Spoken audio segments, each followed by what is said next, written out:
Hello everyone, good evening. This is Oluwatoyin Omotayo, your girl, the founder of the Olamide Omopayola Foundation, also known as TWO Foundation.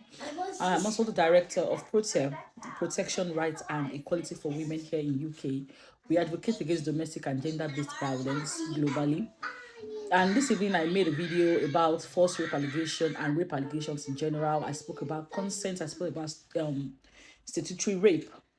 And unfortunately, somebody tagged me to a video, a very, very disheartening one, whereby a 12-year-old was being interrogated by other adults and she was identifying three men who had raped her severally.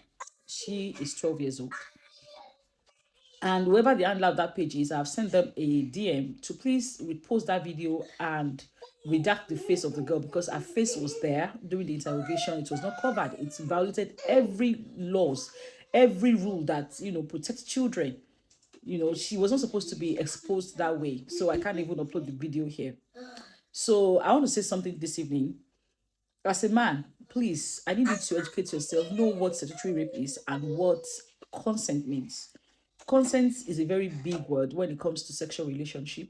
It could be given at a time before penetration, and while you're penetrating, consent could be withdrawn.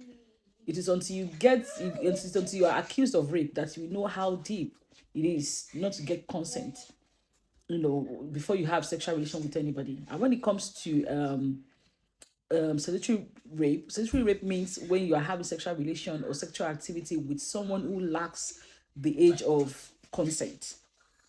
That is a minor, and it means that there is no defense for it. When it comes to statutory rape, means no defense. You are guilty because that person, you cannot give what you don't have, can you? So that person lacks the capacity to give you consent. So whatever consent you thought you got, whether because you assume the person is of age because the person is big in stature, or maybe the person is talking very maturely, those things people used to say, oh, but she's big, or she's this, she's that, she gave me consent, she was throwing herself at me at the club, she's the one that wanted me. It will not stand in court during a rape prosecution. So as a man, educate yourself, know what consent is, know when it is given, know when it's withdrawn, know what full consent means without any form of coercion. In your mind, you think you're toasting, but what you're doing under the law is coercion. So you need to know the difference and what we call statutory rape. Now, to that girl, I'm sure even her mother could have shamed her. Yes, that is what our culture is. Oh, in fact, I remember why growing up then, there are some young girls that they used to say, oh, they sleep around. It is now that I now understand. They were not sleeping around. They were being raped because they lack the age of consent. They cannot give